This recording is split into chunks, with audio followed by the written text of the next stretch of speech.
right, my friends, welcome back. This is going to be part 69 of my presentation on the flood in Noah's Ark. And guys, we're going to round up the topic of fossil graveyards. And so we're going to, I think I can get all this into one video.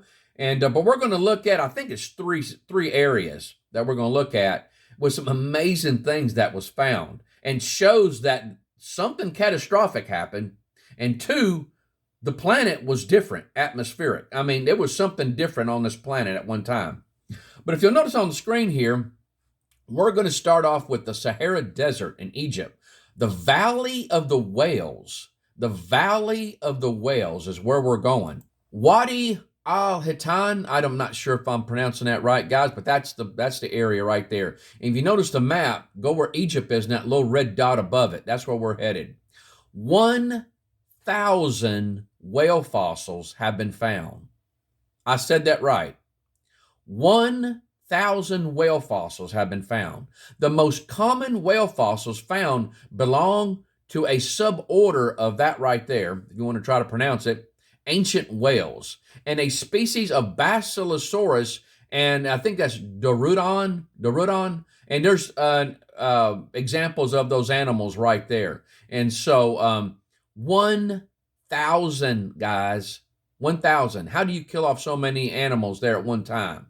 Now, evolutionary uniformitarian thing would say, well, that was a period over time, or, they may say something, they will say something happened like we discussed before. But the Bible declares that there was a worldwide flood. Those animals were killed all of a sudden, buried rapidly, they're dead. And so 1,000 fossils. Now, going on. Numerous other marine fossils have been found, including sharks and rays, crocodiles, dugongs, and that's that animal right there and below that you see. It looks like a manatee, I guess you would say. Let's see, sea urchins, giant catfish, and over 60 shelled mollusk species. The shells of marine organisms known as nummulites, and that's down there at the very bottom. You can see those round things. That's what those are in abundance, as well as across a huge part of the Sahara, including the Giza Plateau where the pyramids are. And that's something. And so now let's go to Patagonia region of southern Chile, going back to South America. We are going to go to, if you notice that map right there, you see that red dot, that's where we're headed to.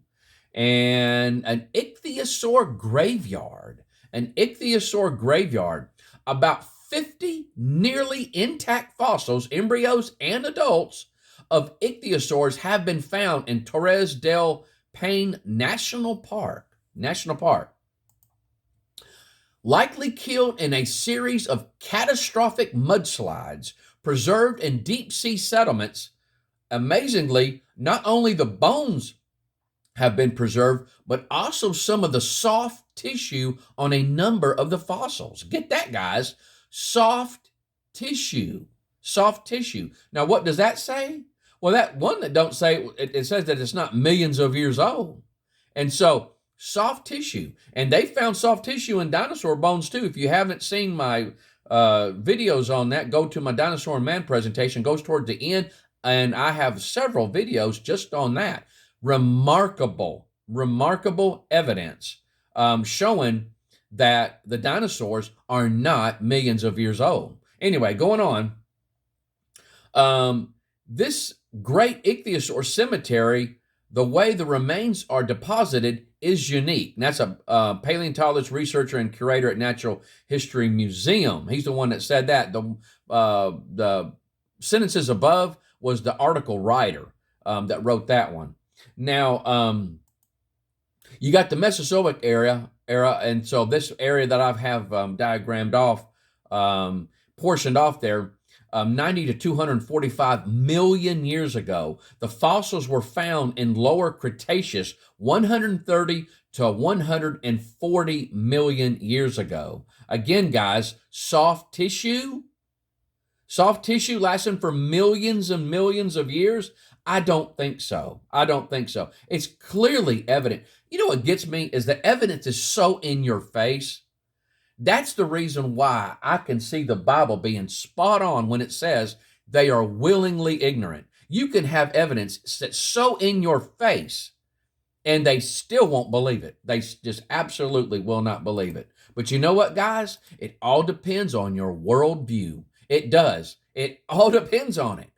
And I keep having people that keep throwing up science. That's one individual I had round and round with when we were talking about the Ashley phosphate beds. It's just, you're going in circles, guys, with these folks. And they keep saying science, science. It's all science and science. And they just don't understand that science depends on to be observable and repeatable. And yet they don't even have a transition fossil to show that with all the scores and millions of life forms, and they're still having a transition fossil showing one turning into another one? I mean, come on. It just absolutely just dumbfounds me. But it's they don't want to believe in God. Give God the credit? Oh, absolutely not. And so it's just, they're willingly ignorant. They're willingly ignorant. They know we're right. They just will not come out and say it. And so thank God for those that have. And so, but at any rate, these ichthyosaurs, guys, died during the flood, 4,400 to 4,500 years ago. That's when they died. They didn't die out millions and millions of years ago. My gosh, the soft tissue in the bones show it. It proves it. Now, here's one. Here's the ichthyosaur giving birth. Now, it's also been theorized that possibly because of the pressure on the ichthyosaur that it squeezed out one of the babies. That possibly could be. But they've also had fossils of fish eating another fish. And so they've had that too. So it very well could be that just because of the stress of the animal, maybe that caused it to go into labor, because what's happening? You got something on a worldwide scale happening, the earthquakes, the volcanic eruptions, the land masses being overturned, water, and I mean, I can only imagine the type of stress and anxiety it gave this animal, and it probably just went into labor right before it was buried and it was killed. But there's remains of 3 youngs that are still lying in the body cavity. They're still in there. The front of the skull is still in the outlet of the pelvis. Now, let's go to another one. This, that Cerrejon coal mine in Colombia. And so still right here in the South American region.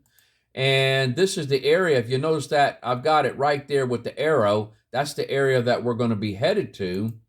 Let's look at a gigantic snake, a whole bunch of them that's been found. Titanoboa. Titanoboa. It means, well, you break it down, it's Titanic boa. So that right there tells you right there, this is a very big snake.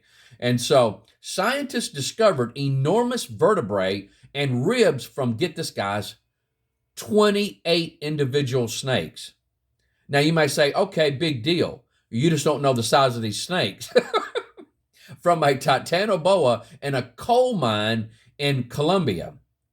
The spinal column bones were 5 inches across, more than twice the size of the biggest South American boa constrictor or anaconda. Now, this right here is some of those fossils here, bones. 42 feet long, guys, 3 feet thick, and weighed over a ton, 2,502 pounds. That's what they estimated the size of the snake was. And so you see the bigger vertebrate in the back there, that giant one, and then you see what's normally found in the snakes today. This was a big, big snake.